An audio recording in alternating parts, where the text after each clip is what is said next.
Hello बच्चों, तो आज की क्लास में हम लोग कंजर्वेशन ऑफ मैकेनिकल एनर्जी को अप्लाई कैसे करते हैं, उसके कंसेप्ट को यूज करके सवाल कैसे सॉल्व करते हैं देखते हैं। पहला सवाल हमने लिखा है यहाँ पे, एल स्ट्रिंग के लेंथ के एल लेंथ के एक स्ट्रिंग से एम मास का एक बॉब यहाँ पे अटैच्ड है। इसको यहाँ से रिलीज किया, इनिशियल वेलोसिटी यहाँ पे क्या है इसकी 0। तो जब ये मीन पोजीशन में पहुंचेगा, जब एग्जैक्टली यहाँ पे पहुंचेगा तो इसकी स्पीड क्या होगी। ये देखो सवाल ये आ रहा है ना तुम्हारे लिए, ये देखो यहाँ से मैंने इसको छोड़ा, देखो ये देखो एग्जैक्टली यहाँ से मैच करो, यहाँ से इसको मैं छोड़ रहा हूँ, तो जिस स्टैंड पे छोड़ रहा हूँ उस पर वेलोसिटी क्या है 0। भागता हुआ नीचे आएगा, जब यहाँ पे पहुंचेगा उसी स्टैंड पे कितनी रफ्तार से भागता हुआ दिखाई देगा मीन पोजीशन पे। ये सवाल है, बहुत सिंपल सवाल है, ये आपके सामने है। कैसे सॉल्व करेंगे? क्या मैं इसको वर्क एनर्जी थ्योरम से यूज कर सॉल्व कर सकता हूं? सबसे पहला कंफ्यूजन जो बच्चों को होता है, क्या मैं इसको वर्क एनर्जी थ्योरम से यूज कर सकता हूं? तो वर्क एनर्जी थ्योरम एक ऐसा थ्योरम है जो सारे थ्योरम का जनक है। इसी से तो मैकेनिकल एनर्जी थ्योरम ड्राइव हुआ है। जहां पे वर्क मैकेनिकल एनर्जी थ्योरम लग रहा है वहां पे तो वर्क एनर्जी थ्योरम लगेगा ही। याद करो, वर्क एनर्जी थ्योरम ही मेन थ्योरम है। वर्क एनर्जी थ्योरम ही मेन थ्योरम है। इसका सिंप्लीफाइड फॉर्म होता है मैकेनिकल एनर्जी थ्योरम। इसका कोई एक्सेप्शन पॉइंट नहीं है कि कहीं पे नहीं लगेगा, हर जगह लगता है। ये एक फंडामेंटल थ्योरम है, इसका कोई एक्सेप्शन केस नहीं आता, हर जगह अप्लाई होता है। कौन? Work energy theorem. क्या होता है work energy theorem? Work done by all the forces is equal to change in kinetic energy. सबसे यूनिवर्सल एंड एवरग्रीन थ्योरम है। क्या इसको यूज करके ये सवाल सॉल्व कर सकता हूं? हां कर सकता हूं, लेकिन यहां पे दिक्कत क्या होगा कि वर्क लिखने में थोड़ा सा परेशानी आएगा मुझे। क्या लिखने में परेशानी आएगा? वर्क लिखने में। तो मैं चाहता हूं कि मैकेनिकल एनर्जी कंजर्वेशन थ्योरम से करूं, COME। Mechanical energy conservation theorem क्या हर जगह पे एप्लीकेबल होता है? नहीं, ये वहीं के पे एप्लीकेबल होता है जहां पे work done by non conservative force क्या हो जाए 0। If work done by non conservative force 0 हो जाता है, देखिए work done by non conservative force क्या हो जाता है 0।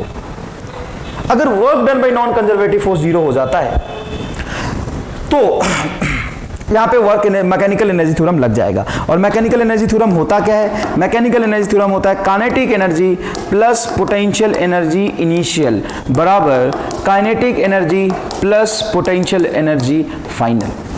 ये तभी लगेगा जब नॉन कंजर्वेटिव फोर्स एक्ट ना हो रहा हो ना। नॉन कंजर्वेटिव फोर्स एक्ट हो या ना हो इस बात से कोई फर्क नहीं पड़ता है, but work done by non conservative force क्या होना चाहिए 0। तो चलिए आइए सवाल में चेक करते हैं कि नॉन कंजर्वेटिव फोर्स है या नहीं है। तो देखिए इस पे एक लग रहा होगा टेंशन फोर्स और एक लग रहा होगा नीचे ग्रेविटेशनल फोर्स। अब ध्यान से याद करने की कोशिश करिए कि टेंशन फोर्स कंजर्वेटिव है या नॉन कंजर्वेटिव है। तो टेंशन फोर्स आपका नॉन कंजर्वेटिव फोर्स है, लेकिन यहां पे work done by the tension 0 है। वर्क डन बाय टेंशन क्या है? 0 है। यहां पे वर्क डन बाय टेंशन 0 क्यों है? क्योंकि ऑब्जेक्ट टेंशन फोर्स के परपेंडिकुलर डायरेक्शन में डिस्प्लेस कर रहा है। If work done by tension force is 0, अगर टेंशन फोर्स वर्क कर ही नहीं पा रहा तो अपन ये कह सकते हैं कि नॉन कंजर्वेटिव फोर्स का वर्क 0 है। सिर्फ और सिर्फ एक कंजर्वेटिव फोर्स mg ही वर्क कर पाएगा। तो mechanical energy conservation theorem apply कर सकता हूं। तो आपको समझ आया मैकेनिकल एनर्जी थ्योरम कब अप्लाई कर सकता है? Conservation of mechanical energy theorem. Conservation of mechanical energy theorem तभी अप्लाई होता है जब work done by non conservative force 0 हो। नॉन कंजर्वेटिव फोर्स लग रहा होगा, इससे कोई दिक्कत नहीं हमें, लेकिन उसका वर्क 0 होना चाहिए। अगर work done by non conservative force 0 नहीं है, if work done by non conservative force is not equal to 0, तो मैं conservation of mechanical energy theorem नहीं लगा सकता हूं, नहीं लगा सकता हूं, नहीं लगा सकता हूं। आपको मैंने बताया भी था, जहां हम वहां कम नहीं, और जहां कम वहां हम नहीं। ये चीज मैंने आपको समझाया था। दूसरी बात, उस स्थिति में क्या करेंगे? वर्क एनर्जी थ्योरम यूज करेंगे। वो कब एप्लीकेबल होता है? हमेशा। वर्क एनर्जी थ्योरम हमेशा एप्लीकेबल होता है। क्लियर है? आइए अब सॉल्व करते हैं। तो चलिए यहां से सॉल्व करेंगे अपन। तो सबसे पहले पोटेंशियल एनर्जी लिखने के लिए हमने रेफरेंस डिफाइन करना होगा। तो रेफरेंस बहुत आसान जगह पे डिफाइन किया करो, जहां पे ये अटैच्ड है, हिंज्ड है, वहां पे पोटेंशियल एनर्जी का रेफरेंस मान लो, पोटेंशियल एनर्जी 0 मान लो। ठीक है बेटा। अब इनिशियल पोजीशन पे काइनेटिक एनर्जी बोलो क्या है? 0, क्योंकि यहां पे इसकी स्पीड क्या है? 0। पोटेंशियल एनर्जी कितनी होगी? तो देखो ये स्ट्रिंग का लेंथ है और पोटेंशियल एनर्जी रेफरेंस लाइन से कितना नीचे है वो देखेंगे। अगर ये लेंथ L है तो ये वाला लेंथ हो जाएगा L cos थीटा। तो अपन लेंगे -mg L cos थीटा। क्या यहां तक आपको समझ आया? L क्यों नहीं लिया? तो मैंने ग्रेविटेशनल पोटेंशियल लिखना सिखाया था आपको। अपन एक पॉइंट से नहीं, एक लाइन से हाइट देखते। मान लो यहाँ पे एक ऑब्जेक्ट है और ये दिया हुआ है तुम्हारा 8 मीटर, तो क्या पोटेंशियल एनर्जी इसका लिखोगे mgh में 8 ना, इस रेफरेंस लाइन से कितना ऊपर है वो देखोगे बस। समझ आया कि नहीं है? रेफरेंस लाइन से कितना ऊपर है वो देखोगे बस। तो बताओ यहाँ पे स्ट्रिंग का लेंथ L है, तो L का वर्टिकल कंपोनेंट क्या होगा? L cos theta. तो यहाँ पे लिखोगे L cos थीटा, तो minus mg L cos theta, ठीक है, इज इक्वल टू, यहाँ पे जाए जब आएगा तो यहाँ पे इसकी काइनेटिक एनर्जी कुछ हो जाएगी हाफ mv²। और काइनेटिक एनर्जी देखो हमेशा पॉजिटिव होता है, निगेटिव का कोई मतलब नहीं है, लेकिन रेफरेंस पॉइंट से नीचे होने की वजह से इनिशियल पोटेंशियल एनर्जी निगेटिव था। जब फाइनली ऑब्जेक्ट यहाँ पे होगा तो रेफरेंस लाइन से कितना नीचे है? L लेंथ नीचे है, तो इसकी पोटेंशियल एनर्जी क्या होगी? Minus mgl, minus mgl। क्या आपको यहाँ तक समझ आ गया? अब ध्यान से देखिएगा, इस एक्सप्रेशन में m कैंसिल हो रहा होगा, देखो m कैंसिल होगा, माइनस जीएल को इधर ले आओ तो ये प्लस जीएल हो जाएगा, और ये माइनस जीएल कॉस थीटा, तो जीएल कॉमन निकालोगे तो 1 minus cos theta is equal to v²। By 2 है तो 2 यहाँ ले जाओ, तो बोलो स्पीड क्या हो गया? स्पीड हो गया तुम्हारा √2gl 1 माइनस कॉस थीटा। ये आया जवाब। और इसको लॉजिकली भी आप महसूस कर सकते हो। लॉजिक नंबर 1, ऐसा समझो कि मान लो एग्जाम में सवाल आ गया, तो क्या ये सारा डिराइव करके तब आंसर निकालोगे ना? तुम 4 ऑप्शन देख के ना सही आंसर तुरंत बता सकते हो। कैसे? लॉजिक से। कैसे देखते हैं लॉजिक से? वो देखो, लॉजिक नंबर 1, ऐसे सोचो तुमसे क्या पूछा है कि जब ये थीटा एंगल से मैं छोड़ रहा हूँ, कितने एंगल से छोड़ रहा हूँ? थीटा एंगल से। जब मीन पोजीशन पे आ जाएगा उस समय आपको स्पीड बताना है। तो थीटा एंगल कितना है? क्या 60 है, 30 है, 90 है, क्या है? थीटा की वैल्यू क्या है यहाँ पे? सर थीटा फिक्स नहीं गिवन है, थीटा थीटा है। तो थीटा की वैल्यू क्या हो सकती है? सर थीटा की वैल्यू कुछ भी हो सकती है, शायद वो 30 हो, 30 हो, 60 हो, 80 हो, 75 हो, कुछ भी हो सकता है सर। थीटा 45 भी हो सकता है, 95 भी, 90 डिग्री भी हो सकता है, थीटा कुछ भी हो सकता है। लेकिन फिक्स वैल्यू ना होने की वजह से एक्सप्रेशन हमने थीटा टर्म से सॉल्व किया, ये आंसर निकाला। ठीक है सर, लेकिन ऐसा सोचो, थीटा अगर कुछ भी हो सकता है तो जीरो भी तो हो सकता है। क्या थीटा की वैल्यू जीरो नहीं हो सकती? कोई भी पॉसिबल वैल्यू में जीरो भी तो एक पॉसिबल वैल्यू है। तुम कह रहे हो कि अभी स्ट्रिंग थीटा एंगल बना रहा है और जब मैं उसको रिलीज करूंगा तो मीन पोजीशन वेलोसिटी बताओ। और अगर मैं एज्यूम करता हूं कि इफ थीटा इज जीरो, अब आधे से ज्यादा बच्चे कहते हैं कि सर थीटा जीरो मान लोगे तो स्ट्रिंग एलिवेटेड कहाँ होगा? स्ट्रिंग तो सीधा होगा। तो फर्क क्या पड़ता है? मुझे इस बात से कोई फर्क नहीं पड़ता कि स्ट्रिंग कहाँ होगा। तो उसने बोला कि थीटा एंगल से छोड़ा है, थीटा की वैल्यू कुछ भी हो सकती है, उसमें एक पॉसिबल वैल्यू जीरो भी है। अगर मैं theta is equal to zero से इसको छोड़ने की कोशिश करता हूँ तो स्ट्रिंग एकदम सीधा है। Theta is equal to zero पे छोड़ा, जब मीन पोजीशन पे आएगा तो ये मीन ही हो गया। और जिस इंस्टेंट पे रिलीज करूंगा उस इंस्टेंट पे वेलोसिटी क्या होनी चाहिए? जीरो होनी चाहिए। तो अगर थीटा जीरो है तो बताओ मीन पोजीशन पे ही रह जाएगा वो, और वहीं से छोड़ूंगा तो ये कहीं जाएगा नहीं, वही रह जाएगा अनंत काल के लिए। देखो यहाँ से देखो, बताओ वर्टिकल से ये कितना एंगल बना रहा है? कुछ थीटा बना रहा है। अब बताओ वर्टिकल से कितना एंगल बना रहा है? जीरो। कितना एंगल बना रहा है साहब? वर्टिकल से जीरो एंगल बना रहा है। अब मैं इसको यहाँ से छोड़ देता हूँ, बताओ इसकी स्पीड जीरो होगी। मतलब क्या तुम्हें फिजिकली थोड़ा महसूस हुआ? ये जो थीटा गिवन है, अगर थीटा जीरो हो तो मीन पोजीशन पे वेलोसिटी क्या होगा? जीरो होगा। ये बात आपको अगर समझ आया तो यहाँ पे देखिए, ये आपने बुद्धि से सोचा है, आपने यहाँ पे कैलकुलेशन से इस रिजल्ट में वेरीफाई नहीं किया, आपने यहाँ पे बुद्धि से सोचा। और जो आपने बुद्धि से सोचा है वो लॉजिक जिस ऑप्शन में वेरीफाई करेगा वही ऑप्शन सही होगा। तो आइए उस ऑप्शन में देखते हैं जो रिजल्ट अपन ने निकाला है उसमें वेरीफाई करके। यहाँ पे थीटा को जीरो रखिए। देखिए कॉस जीरो क्या हो जाएगा बेटा? कॉस जीरो हो जाएगा सर 1 माइनस 1 क्या हो जाएगा? जीरो। आंसर जीरो आ रहा है। और ऐसा सारे ऑप्शन में नहीं होगा। अगर यहाँ पे साइन होता तो साइन जीरो तो जीरो होता है, तो आंसर √2gl आ जाएगा। समझ आ रहा है? कुछ बुझाया मैं क्या कह रहा हूँ? और दूसरी बात, एक ऑप्शन ये भी होगा, समझना मजा आ जाएगा यहाँ पे, √cos थीटा माइनस 1।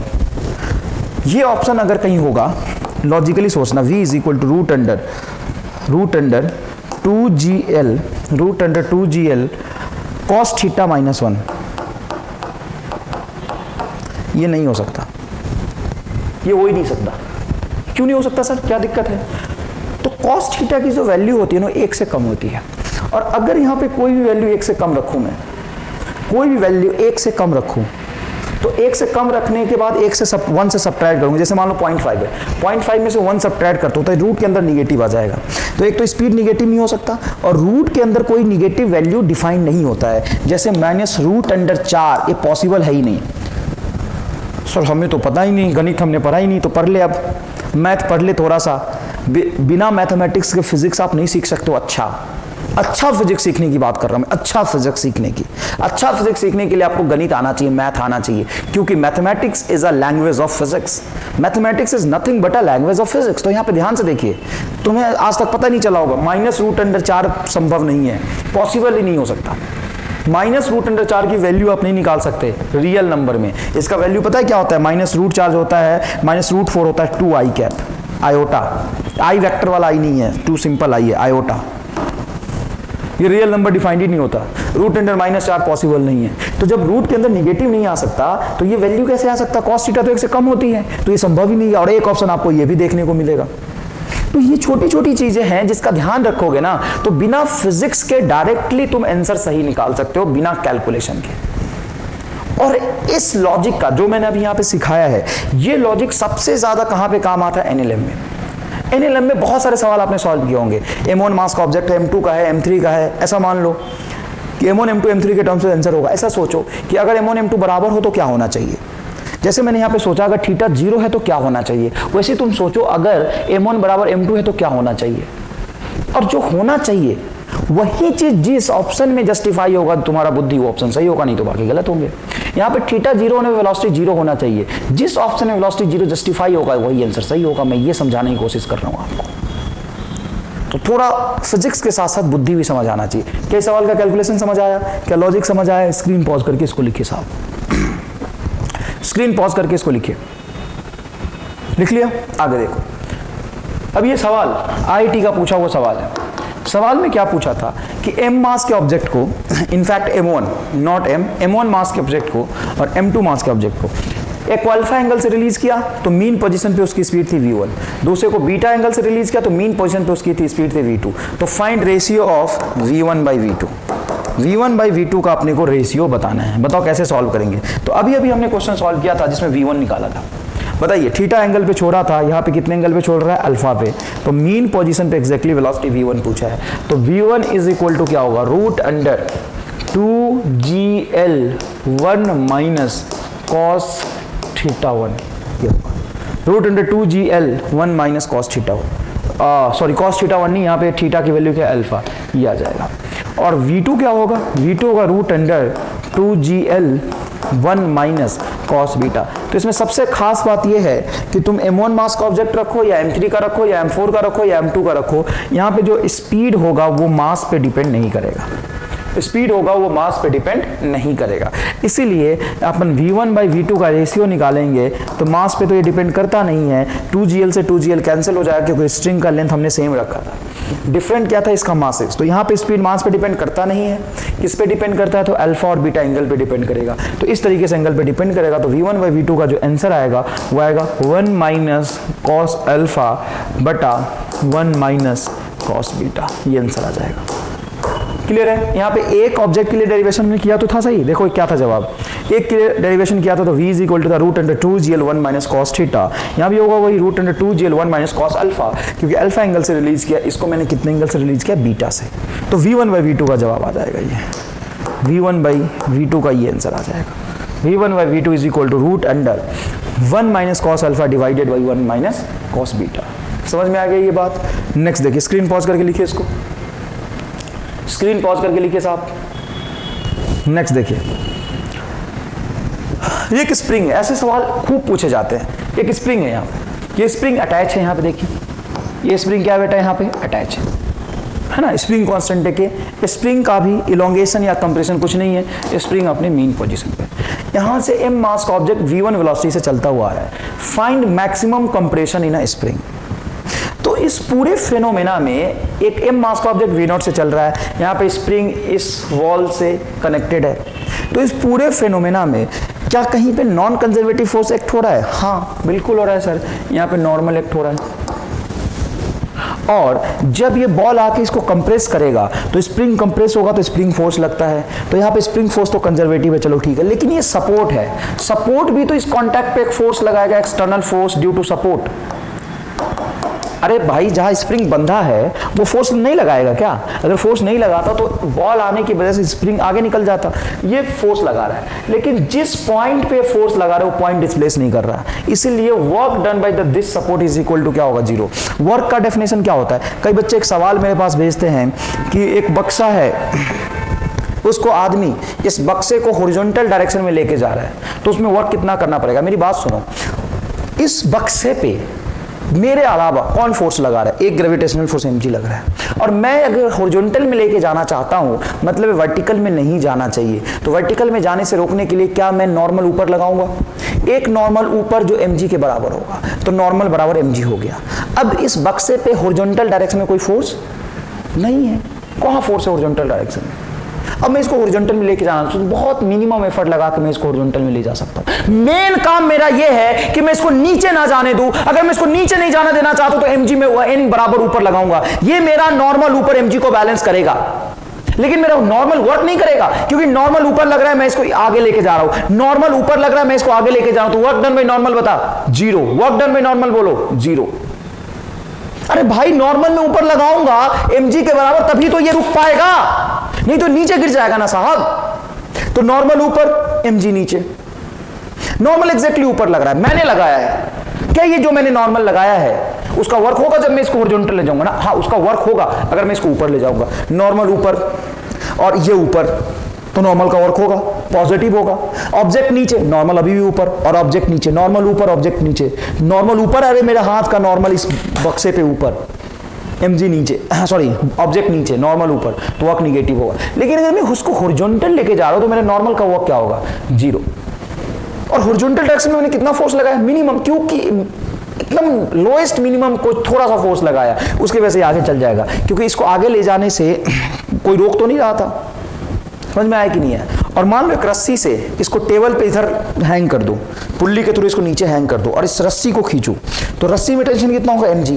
मतलब रस्सी पीछे कितना खींच रहा है? mg से। मैं इसको आगे खींच के ले जाऊंगा तो मुझे रस्सी के अगेंस्ट वर्क करना पड़ेगा, रस्सी में जो टेंशन है उसके अगेंस्ट वर्क करना पड़ेगा, ठीक है ना? तो वर्क जो डेली लाइफ में होता है और फिजिक्स में जो वर्क है उसमें थोड़ा फर्क है।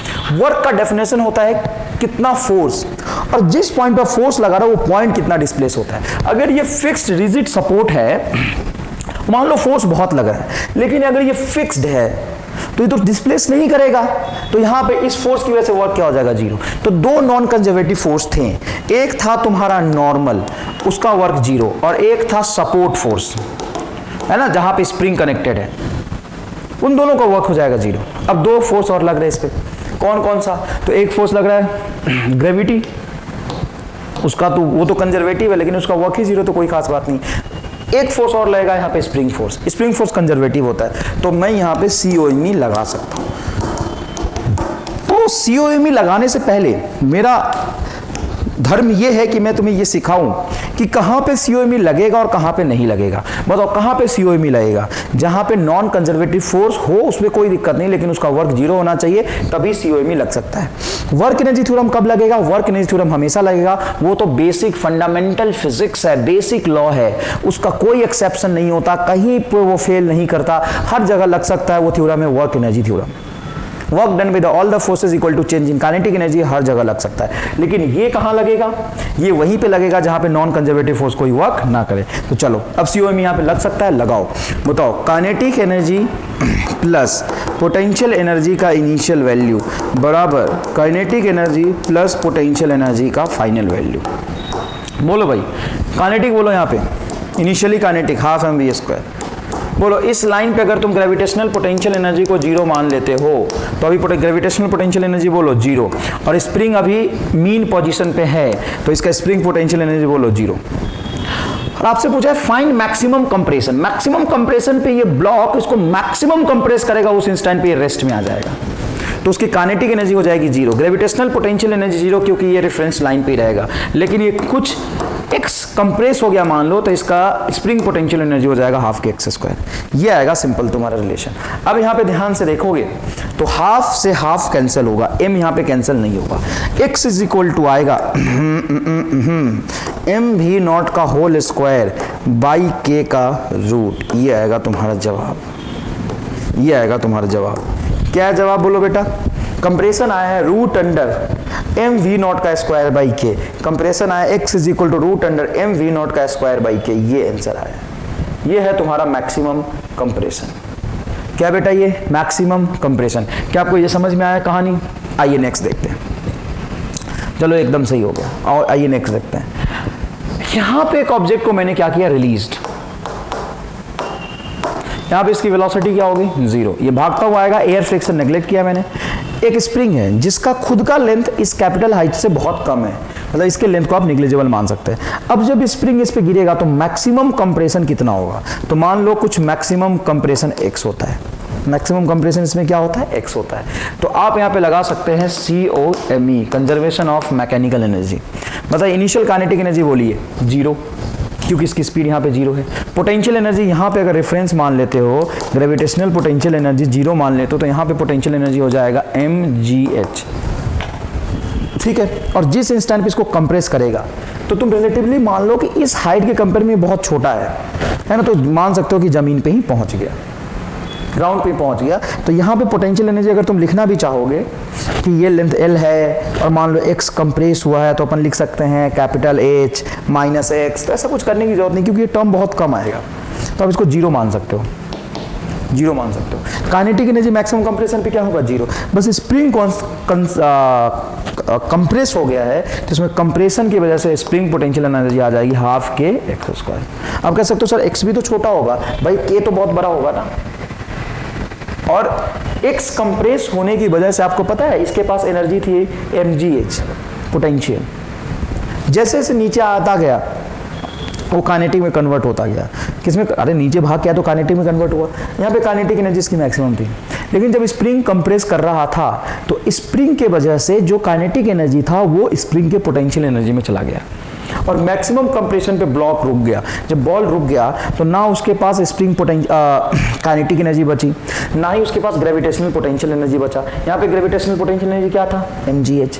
जब स्प्रिंग को पूरा कंप्रेस कर चुका है, तो उसका ग्रेविटेशनल पोटेंशियल तो 0 हो गया, क्योंकि वो रेफरेंस पॉइंट के पास पहुंच गया। उसका काइनेटिक एनर्जी भी नहीं बचा, क्योंकि उसकी स्पीड 0 होगी मैक्सिमम कंप्रेशन पे। तो सारी एनर्जी गई कहाँ, स्प्रिंग पोटेंशियल एनर्जी, और वो स्प्रिंग पोटेंशियल एनर्जी होगा तुम्हारा हाफ के x स्क्वायर। तो x की वैल्यू बताओ क्या होगा, x की वैल्यू होगा 2mgh/k। ये आएगा आपका मैक्सिमम कंप्रेशन आंसर। समझ आया क्या ये बात? स्क्रीन पॉज करके ये दोनों सवाल लिखिए, बहुत इंपॉर्टेंट है, ऐसे खूब सवाल पूछे जाते हैं। स्क्रीन पॉज करके बेटा ये लिख लीजिए, पहले स्क्रीन पॉज करके लिखिए प्लीज। आगे देखिए, ये देखिए बेटा, एक इंक्लाइन प्लेन है, यहां से बॉल को रिलीज करा, मैक्सिमम कंप्रेशन इन स्प्रिंग, इस स्प्रिंग में मैक्सिमम कंप्रेशन पहुंचा है। अब यहाँ पे COME आप लगा सकते हो। क्यों लगा सकते हैं COME सर? यहाँ पे नॉर्मल लग रहा होगा, नॉर्मल इस डायरेक्शन में लगेगा और ब्लॉक इस डायरेक्शन में मूव करेगा, तो क्या work done by the normal होगा? नहीं, work done by the normal 0 है।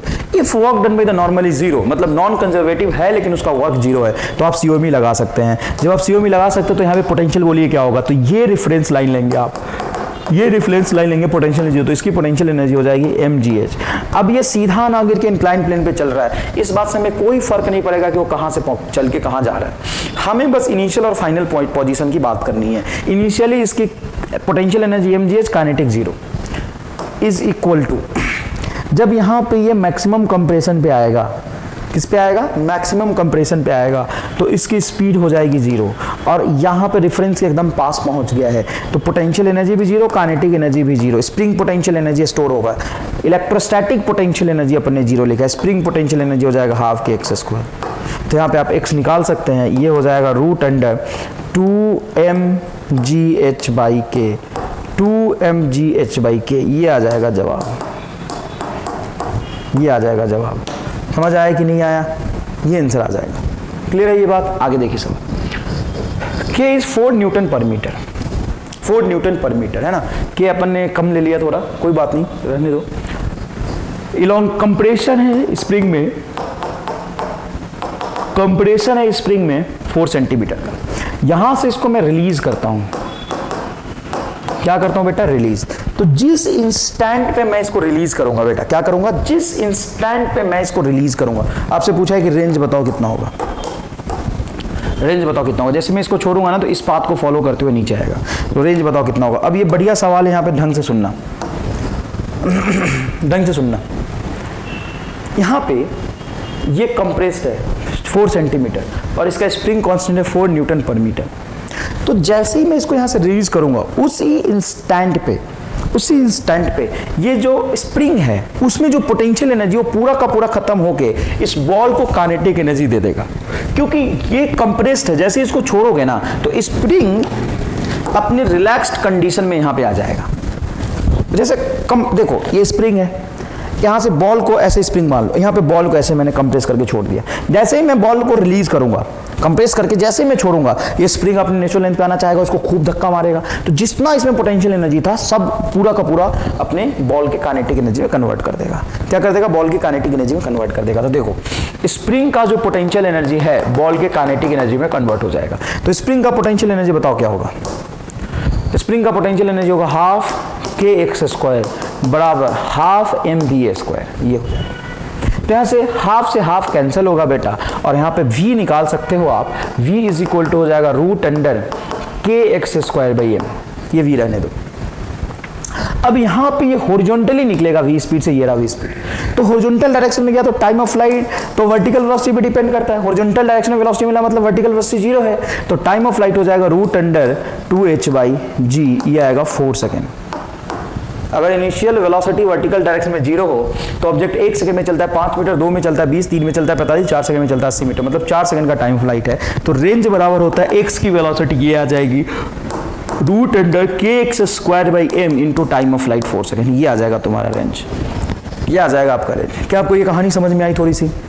बस यहाँ पे ये समझना था कि जैसे स्प्रिंग को कंप्रेस करके छोड़ूंगा तो स्प्रिंग में जितनी पोटेंशियल एनर्जी है सारी की सारी खत्म होकर किसमें चला जाएगा? स्प्रिंग की पोटेंशियल एनर्जी खत्म होकर बॉल के काइनेटिक एनर्जी को दे देगा वो। ठीक है ना? बॉल में काइनेटिक, जैसे तुम स्प्रिंग पे मान लोगे कि स्प्रिंग है और बॉल से कंप्रेस करके उसको छोड़ोगे तो तुम्हें नहीं लगता कि अचानक से स्प्रिंग अपने नेचुरल लेंथ पे आता है, मीन पोजीशन पे आता है और बॉल को एक v वेलोसिटी देके जंप करा देता है। तो ये बॉल को v वेलोसिटी देके, ये वेलोसिटी देके जंप कराएगा हॉरिजॉन्टल डायरेक्शन में। तो time of flight horizontal direction की वेलोसिटी पे डिपेंड नहीं करता, time of flight vertical direction की वेलोसिटी पे डिपेंड करता है। वर्टिकल डायरेक्शन वेलोसिटी 0 है तो टाइम फ्लाइट होगा √2h/g। तो 4 सेकंड का होगा टाइम ऑफ फ्लाइट, रेंज हो जाएगा आपका ये। स्क्रीन पॉज करके लिखिए बेटा, कोई खास बात नहीं है, स्क्रीन पॉज करके इसको लिखिए, स्क्रीन पॉज करके लिखिए इसको। आगे देखिए सवाल। चलिए ये बढ़िया सवाल है।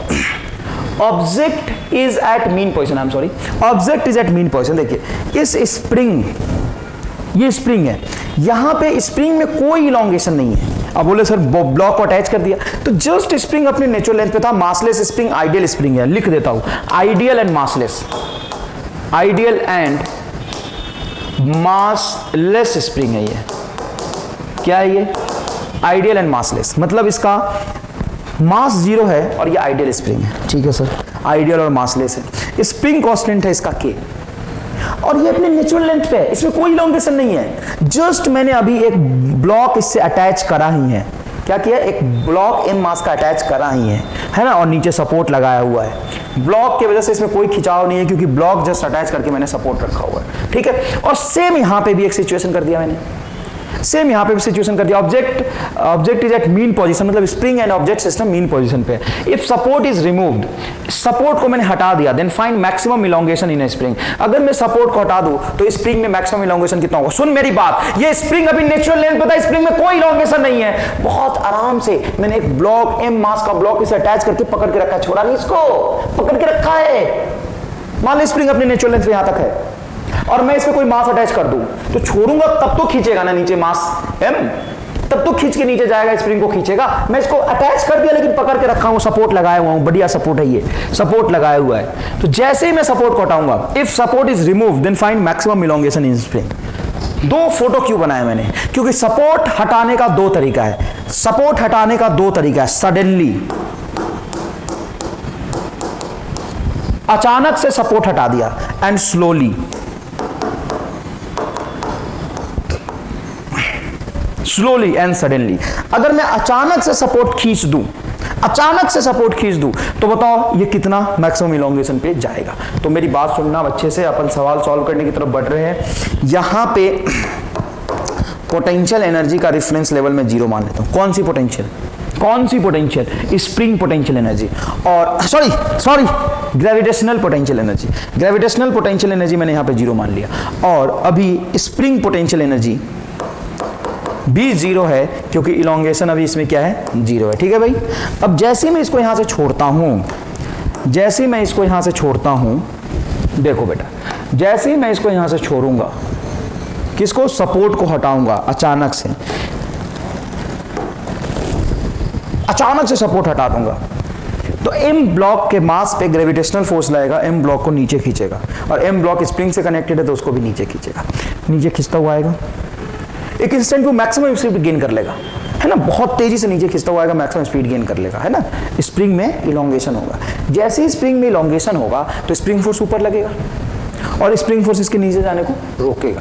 लेकिन ये कुछ मैक्सिमम स्पीड गेन कर चुका होगा तो इसमें इनर्शिया ऑफ मोशन आ जाएगा। किसी ऑब्जेक्ट में मान लो v वेलोसिटी गेन कर लिया है उसने, जैसे ही इसको मैंने छोड़ा, सपोर्ट को सडनली हटाया, ध्यान से सुनना बेटा, सपोर्ट को सडनली मैंने हटाया, जैसे मैंने सपोर्ट हटाया अचानक से mg फोर्स लगा इस पे, स्प्रिंग फोर्स अभी बताओ क्या है? जीरो। क्यों स्प्रिंग फोर्स जीरो है? क्योंकि इलोंगेशन अभी जीरो है। तो mg की वजह से ब्लॉक नीचे जाएगा, तो ब्लॉक स्प्रिंग से कनेक्ट है, स्प्रिंग में नीचे आएगा, तो mg में कुछ v वेलोसिटी आ जाएगा, अब ये स्प्रिंग फोर्स ऊपर डेवलप हुआ, स्प्रिंग फोर्स अब इसके मोशन को अपोज करेगा, लेकिन तब तक ये कुछ v वेलोसिटी गेन कर चुका होगा।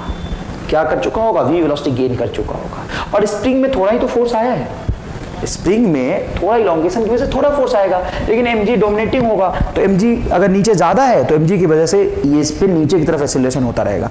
एक ऐसा पॉइंट आएगा जहां पे नीचे लगने वाला mg और ऊपर लगने वाला स्प्रिंग फोर्स बराबर हो जाएगा। उस कंडीशन में इस पे नेट फोर्स क्या होगा? जीरो। नेट फोर्स जीरो हो जाएगा। नीचे लगने वाला स्प्रिंग फोर्स, नीचे लगने वाला ग्रेविटेशनल फोर्स, अरे mg तो लग ही रहा होगा ना ब्लॉक पे, और ऊपर लगने वाला स्प्रिंग फोर्स fs बराबर हो गया, नेट फोर्स जीरो हो गया। लेकिन फिर भी यहाँ पे कुछ ये स्पीड गेन कर चुका होगा v, जिसके वजह से वो नीचे भागेगा, और नीचे भागेगा तो mg तो उतना ही रहेगा, लेकिन स्प्रिंग फोर्स बढ़ता जाएगा। तो जैसे जैसे नीचे जाएगा स्प्रिंग फोर्स ऊपर बढ़ जाएगा बहुत ज्यादा, तो उसको नीचे जाने से रोकेगा। एक इंस्टेंट आएगा जहां पे ये रेस्ट में आ जाएगा, इसकी वेलोसिटी क्या हो जाएगी? जीरो। तब तक वो यहां से अपने मीन पोजीशन से मान लो कुछ x डिस्टेंस तक चला गया है। तो अब यहां से आप लगा दीजिए COMe, क्योंकि आप तो सपोर्ट हटा के हट गए हैं, COMe लगाइए। जब आप यहां पे COMe लगाएंगे, कंजर्वेशन ऑफ मैकेनिकल एनर्जी लगाएंगे, बताइए यहां पे potential energy zero, gravitational potential energy zero, spring potential energy zero, kinetic energy zero, सब जीरो बराबर। यहां पे जब ऑब्जेक्ट आ गया तो spring potential energy x elongation हुआ है तो half K X square, spring potential energy क्या हो जाएगा? हाफ के एक्स स्क्वायर, और ग्रेविटेशनल पोटेंशियल एनर्जी क्या हो जाएगा? माइनस mg x को यहां ले आओ, mg x is equal to half K X square. कुछ कैंसिल होगा क्या? नहीं सर, कुछ भी कैंसिल नहीं होगा। क्यों नहीं होगा? x कैंसिल नहीं होगा क्या? mg x और x स्क्वायर, तो x कैंसिल होगा, तो यहाँ से x इज इक्वल टू आएगा 2mg/k। कितना आया मैक्सिमम इलोंगेशन? 2mg/k। एक बार और आराम से मैं ये पूरी घटनाक्रम आपको समझाता हूँ। जैसे ही मैंने यहाँ पे सपोर्ट को सडनली हटाया, उस इंस्टेंट पे इस पे एक नीचे की तरफ फोर्स लगा, ग्रेविटेशनल फोर्स mg। कौन सा फोर्स लगा बेटा? mg। ऊपर में अभी इलोंगेशन जीरो है तो स्प्रिंग फोर्स नहीं लगा, तो सिर्फ mg की वजह से नीचे खींचेगा। नीचे जैसे खींचेगा तो इसमें स्पीड गेन कर लेगा, तो थोड़ा सा kx ऊपर आएगा, लेकिन mg अभी भी डोमिनेटिंग होगा, जिसकी वजह से नीचे खींचता जाएगा, और जितना ज्यादा खींचेगा kx ऊपर उतना आ जाएगा। तो एक इंस्टेंट पे kx इतना बढ़ जाएगा स्प्रिंग फोर्स कि वो mg को बैलेंस कर लेगा। तब तक देर हो चुका होगा, ये ब्लॉक कुछ वेलोसिटी गेन कर लेगा। मान लो किसी ब्लॉक पे नेट फोर्स जीरो है और उसका नीचे की तरफ वेलोसिटी है, तो ऑब्जेक्ट तो वेलोसिटी की वजह से भागता है, फोर्स की वजह से थोड़ी ना भागता है। अब एक बात बताइए, नेट फोर्स किसी भी ऑब्जेक्ट पे जीरो है, उसके पास v वेलोसिटी है, तो v वेलोसिटी से चलता रहेगा, और जैसे ही v वेलोसिटी से नीचे आएगा तो स्प्रिंग और खींचेगा। अब स्प्रिंग मान लो यहाँ पे स्प्रिंग में खिंचाव कम था, इसीलिए स्प्रिंग फोर्स कम था, mg डोमिनेटिंग था, तो इसको नीचे ले गया। एक ऐसा समय आया जब mg और kx बराबर हो गया, नेट फोर्स जीरो हो गया, लेकिन इनर्शिया ऑफ मोशन से v वेलोसिटी गेन करने की वजह से नीचे चला जाएगा, और जैसे नीचे जाएगा स्प्रिंग फोर्स बहुत बढ़ जाएगा, तो नीचे जाने से उसको रोक लेगा। तो इंस्टेंट पे इसकी वेलोसिटी क्या हो जाएगी? जीरो। और जहां पे इसकी वेलोसिटी जीरो हो जाएगी, जहां पे रुकेगा उसके बाद ऊपर भागेगा, स्प्रिंग फोर्स बढ़ चुका है बहुत ज्यादा, ऊपर खींच लेगा स्प्रिंग फोर्स। अरे भाई ऊपर डोमिनेटिंग फोर्स, तो ऊपर एक्सीलरेशन, नीचे वेलोसिटी, तो एक पॉइंट पे रुकेगा फिर ऊपर भागेगा, तो जहां पे रुकेगा वही उसका मैक्सिमम इलोंगेशन हो गया x। तो अपने सीओमी बैलेंस कर ली, क्यों ना करूं, यहां पे सारे कंजर्वेटिव फोर्स ही वर्क कर रहे हैं, नॉन कंजर्वेटिव फोर्स वर्क नहीं कर रहा, तो कंजर्वेशन ऑफ मैकेनिकल एनर्जी लगाया। इस इंस्टेंट पे जहां से सपोर्ट मैंने सडनली हटाया था वहां पे काइनेटिक एनर्जी बोलो जीरो, सपोर्ट सडनली हटाया था तो वेलोसिटी जीरो होगी। अरे अचानक से सपोर्ट हटा लिया, ऑब्जेक्ट रेस्ट में था तो वेलोसिटी जीरो होगी, तो velocity zero, kinetic energy zero, spring potential energy elongation zero है, यहाँ पे spring potential energy zero, gravitational potential energy zero. जब यहां पे आया तो ग्रेविटेशनल पोटेंशियल एनर्जी हो गया माइनस mgx और स्प्रिंग पोटेंशियल एनर्जी होगा हाफ के एक्स स्क्वायर, तो half K X square is equal to mgx, तो इसका इलोंगेशन हो गया 2mg/k। अब यहां पे सपोर्ट को स्लोली हटा रहा हूं, कौन हटा रहा है सपोर्ट को स्लोली, मैं धीरे धीरे सपोर्ट को हटा रहा हूं। अगर मैं सपोर्ट को धीरे धीरे हटा रहा हूं तो यहां पे कंजर्वेशन ऑफ मैकेनिकल एनर्जी नहीं लगेगा। क्यों नहीं लगेगा कंजर्वेशन ऑफ मैकेनिकल एनर्जी, क्योंकि मैं हूं, कौन है, मैं हूं, और ये सपोर्ट की वजह से ऊपर लग रहा होगा नॉर्मल, ऊपर क्या लग रहा है सपोर्ट की वजह से नॉर्मल, और नीचे लग रहा है ग्रेविटेशनल फोर्स। अगर सपोर्ट धीरे धीरे नीचे आता है तो नॉर्मल तो ऊपर लग ही रहा है ना, क्योंकि अभी इसी इंस्टेंट पे mg को कौन बैलेंस कर रहा है, सपोर्ट का नॉर्मल। यहां पे क्या हुआ था कि मैंने सपोर्ट अचानक से हटा लिया तो नॉर्मल खत्म हो गया, अब ऑब्जेक्ट फ्रीली नीचे गिर रहा है तो नॉर्मल है ही नहीं, तो वर्क कौन करेगा। लेकिन यहां पे सपोर्ट में धीरे धीरे हटा रहा हूं, मतलब अभी नॉर्मल है। एक कभी इंस्टेंट आएगा, मान लो एक इंस्टेंट आएगा, ये स्प्रिंग मान लो खिंचता खिंचता यहां आया, ये ब्लॉक है m मास का, और यहां पे अब होगा क्या कि mg तो अपने मैग्नीट्यूड के बराबर mg लगता रहेगा, अरे mg कांस्टेंट है, और ऊपर में नॉर्मल की वैल्यू धीरे धीरे कम हो जाएगी क्योंकि ऊपर में एक स्प्रिंग फोर्स आ जाएगा Fs। जैसे तुम नीचे लाओगे सपोर्ट को, स्प्रिंग थोड़ा खींचेगा तो स्प्रिंग फोर्स आ जाएगा, तो एक इंस्टेंट पे ऐसा होगा कि normal plus Fs, normal plus kx बराबर क्या हो जाएगा, mg। अब सपोर्ट धीरे धीरे ला रहे हो तो ऑब्जेक्ट नीचे आ रहा है, एक इंस्टेंट पे जैसे तुम सपोर्ट हटाओगे तो ऑब्जेक्ट वहां से नीचे नहीं आएगा। कब नहीं आएगा, जब स्प्रिंग फोर्स सफिशिएंटली mg को बैलेंस कर लेगा, और बहुत धीरे धीरे ला रहा हो तो वेलोसिटी गेन कर नहीं रहा हो, तो सीधा सीधा एक x is equal to mg, normal क्या हो जाएगा, मैक्सिमम इलोंगेशन पे जीरो, तो तुम्हारा x बराबर क्या आ जाएगा, mg/k, mg/k। अब ध्यान से देखो दोनों सिचुएशन को, यहां पे मैक्सिमम इलोंगेशन है 2mg/k, मैक्सिमम इलोंगेशन है 2mg/k, और यहां पे मैक्सिमम इलोंगेशन है सिर्फ mg/k। हाँ बेटा, ये जो मीन पोजीशन आया था ना जहां पे नेट फोर्स बैलेंस हो गया था, लेकिन अचानक से छोड़ने की वजह से रफ्तार में भागा था तो कुछ वेलोसिटी था, तो फोर्स बैलेंस होने के बाद भी वेलोसिटी गेन करने की वजह से उतना और चल गया नीचे, इसीलिए 2mg/k आया है ये। और धीरे धीरे छोड़ोगे तो यहाँ पे देखो कितना इलोंगेशन हो गया mg/k, और यहाँ पे मैकेनिकल एनर्जी कंजर्व नहीं हुआ।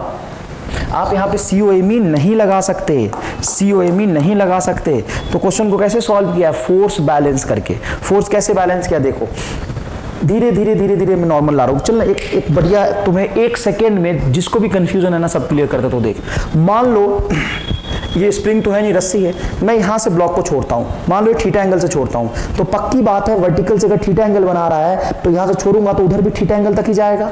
हाँ भाई रामलाल देख, यहाँ से मान ले वर्टिकल से थीटा एंगल है तो छोड़ूंगा तो देखो वर्टिकल से थीटा एंगल पे ही गया है, तो क्या मैं अचानक से छोड़ रहा हूँ, अचानक से छोड़ दूंगा तो इसमें मैकेनिकल एनर्जी कंजर्व रहेगा, यहाँ से अचानक से छोड़ रहा हूँ, देख घूम के यहीं तक आएगा दोबारा।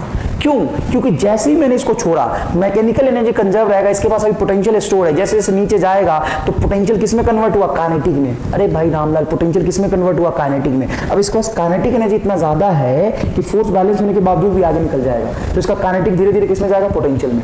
फिर मैक्सिमम हाइट पे रुकेगा, मतलब काइनेटिक जीरो, लेकिन पोटेंशियल गेन कर चुका होगा, फिर नीचे आएगा, धीरे धीरे पोटेंशियल कम होगा, काइनेटिक बढ़ेगी, तो यहाँ से छोड़ूंगा अचानक से तो फिर घूम के यहाँ आ जाएगा। लेकिन अगर मैं इसको यहाँ से धीरे धीरे छोड़ रहा हूँ, देख अभी तुम्हें विजुअलाइज हो जाएगा पूरी कहानी, धीरे धीरे छोड़ रहा हूँ, यहाँ पे रुक गया, देख कहाँ सामने देख ले अपने, यहाँ से अचानक से छोड़ रहा हूँ, कहाँ तक गया दिख गया, अंधा तो नहीं है, देख यहाँ से छोड़ रहा हूँ, देख कहाँ तक जाएगा, समझ आया, यहां से छोड़ रहा हूं, एक बार और देख ले कहां तक जाएगा, आया, अब देख धीरे धीरे छोड़ रहा हूं, अब यहीं आके रुक गया, नहीं जा रहा उधर। क्यों नहीं जा रहा, तो इसका पोटेंशियल एनर्जी काइनेटिक में कन्वर्ट नहीं हो रहा, मैं जो वर्क कर रहा हूं ना वो पोटेंशियल एनर्जी को खा जा रहा है, जो पोटेंशियल एनर्जी में लॉस हो रहा है मेरा वर्क उसको खा जा रहा है। देख मैं वर्क कर रहा हूँ, मेरे हाथ का नॉर्मल है, मैकेनिकल एनर्जी कंजर्व नहीं हो रहा, यही आके रुक गया, नहीं गया। अरे देखना यहाँ पे इस मेरे हाथ के सिहाई में आके रुक गया और अचानक से छोड़ूंगा तो देख दुगनी दूरी पर जा रहा है। तो अचानक से छोड़ देने पे क्या होता है, मैकेनिकल एनर्जी कंजर्व होता है क्योंकि वहाँ पे कोई नॉन कंजर्वेटिव फोर्स प्रेजेंट नहीं होता। यहाँ पे कोई भी नॉन कंजर्वेटिव फोर्स प्रेजेंट नहीं है, तो अचानक से छोड़ दिया मैंने तो मैकेनिकल एनर्जी यहाँ पे कंजर्व होगा। ये सारा गया, क्या हो गया यार, कोई बात नहीं, दोबारा कर दूंगा तो और ज़्यादा अच्छी बात है। अरे यार दोबारा कर दूंगा तो और अच्छी बात है, चीज़ें आ गया यार।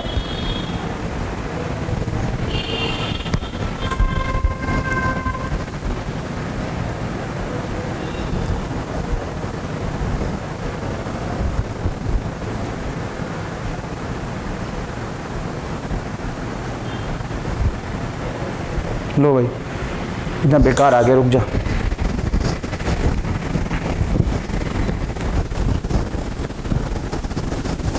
क्योंकि ये कंफ्यूजन इसमें ज़्यादा होता है बच्चों को, तो अपन ऐसा करते हैं कि इसको दूसरी बार सॉल्व कर देता हूँ मैं। देख फिर से एक बार सॉल्व कर देता हूँ। देखो ये सपोर्ट में सडनली रिमूव कर रहा हूँ। जैसे मैं अचानक से सपोर्ट रिमूव करूँगा तो ये स्प्रिंग खींच के कहीं यहाँ तक आएगा। जैसे ही मैंने छोड़ा था तो इस पे नीचे mg लग रहा था। नॉर्मल तो लगेगा नहीं क्योंकि सपोर्ट को सडनली हटा दिया है, स्प्रिंग फोर्स लग नहीं रहा था। लेकिन बीच में किसी इंस्टेंट पे जब ये नीचे खींच के आ चुका होगा तो नीचे mg लग रहा होगा, ऊपर स्प्रिंग फोर्स लग रहा होगा kx, ऊपर स्प्रिंग फोर्स लग रहा होगा Fs बराबर kx। तो यहाँ पे स्प्रिंग फोर्स और mg फोर्स एक दूसरे को बैलेंस कर लिया, नेट फोर्स जीरो हो गया। लेकिन कुछ वेलोसिटी गेन करने की वजह से थोड़ा और नीचे जाएगा और तब तक चलता जाएगा जब तक बी जीरो ना हो जाए। तो यहाँ से यहाँ तक हो गया तुम्हारा मैक्सिमम इलोंगेशन। यहाँ पे पोटेंशियल एनर्जी क्या हो गया, ग्रेविटेशनल जीरो। अब मैं जब COMe लगाऊंगा, क्या लगाऊंगा Ramlal, COMe, conservation of mechanical energy, क्योंकि मैं सपोर्ट को अचानक से हटा दिया, सडनली हटा दिया तो नॉर्मल लग नहीं रहा।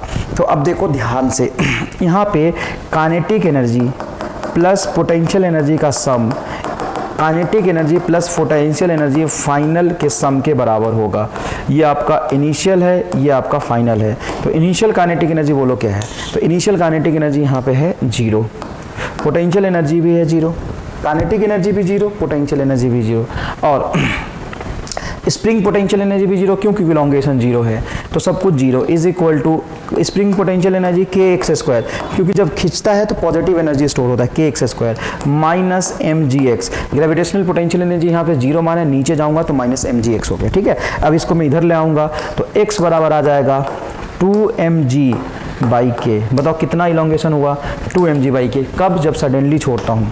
और जब स्लोली छोड़ूंगा तो यहाँ पे COMe कंजर्व नहीं होगा। क्यों नहीं होगा, क्योंकि यहाँ पे ऊपर लग रहा है नॉर्मल, नीचे लग रहा है mg। अभी स्प्रिंग फोर्स क्या होगा बेटा, जीरो। लेकिन जैसे जैसे मैं नीचे लाऊंगा, धीरे धीरे छोड़ रहा हूँ मैं, तो नॉर्मल तो लगता ही रहेगा उस पर। ऐसा थोड़ी नहीं कि नॉर्मल हट जाएगा, नॉर्मल तो लगता ही रहेगा। अब बीच में कहीं पे, यहाँ पे मान लो m है और ये आपका सपोर्ट है, तो नीचे खिंच गया तो mg का मैग्नीट्यूड तो उतना ही रहेगा बेटा, और ऊपर आपका एक नॉर्मल लग रहा है और एक स्प्रिंग फोर्स लग रहा है kx। किसी भी इंस्टेंट पे नॉर्मल प्लस kx का सम mg के बराबर होगा। जब आप मैक्सिमम कंप्रेशन की बात करोगे, मतलब आप सपोर्ट को नीचे ले जाओ लेकिन ऑब्जेक्ट नीचे नहीं जाएगा। पहले धीरे धीरे ऑब्जेक्ट नीचे जाएगा। क्यों, क्योंकि kx की वैल्यू कम होगी। जितना स्प्रिंग खींचता है kx की वैल्यू उतनी ज़्यादा होती है, तो कम इलोंगेशन पे kx की वैल्यू कम है, तो kx की वैल्यू इतनी सफिशिएंट नहीं होगी कि वो mg को बैलेंस कर सके। तो mg को कौन बैलेंस कर रहा था, नॉर्मल। लेकिन मैक्सिमम कंप्रेशन पे जो आपका mg है वो नॉर्मल है, वो हो जाएगा जीरो। तो kx बराबर क्या रहेगा साहब, mg। तो x बराबर क्या आ जाएगा, mg बाई k। तो ये रहेगा आपका maximum elongation mg by k। तो सपोर्ट को जब आप धीरे धीरे छोड़ोगे तो आपका इन्फ्लुएंस सवाल में रहेगा, तो यहाँ पे मैकेनिकल एनर्जी कंजर्व नहीं हो सकता है। फोर्स बैलेंस करके हमने निकाला है mg बाई k। और अचानक से छोड़ दोगे तो कंजर्वेशन ऑफ मैकेनिकल एनर्जी लगेगा, और कंजर्वेशन ऑफ मैकेनिकल एनर्जी लगेगा तो इलोंगेशन 2mg बाई के होगा। तो एक चीज रख लो कि स्प्रिंग को अचानक से छोड़ देते हैं तो फोर्स के कंसेप्ट से स्प्रिंग में जितना इलोंगेशन होना चाहिए बैलेंस करके mg बाई के, उससे दुगुना स्प्रिंग काम कर लेता है, उसमें इलोंगेशन 2mg बाई के होता है। और ये कहानी अभी साफ साफ इलस्ट्रेशन से मैंने आपको समझा दिया है। अभी इलस्ट्रेशन देखिए, कहानी मैंने आपको साफ साफ समझा दिया है। तो स्क्रीन पॉज करिए और इसको लिखिए अच्छे से। स्क्रीन पॉज करके बेटा अच्छे से लिखिए। बहुत बढ़िया सवाल है, आपके मॉड्यूल में भी ये सवाल होगा, ढूंढ के कर लीजिएगा। स्क्रीन पॉज करके लिखिए इसको।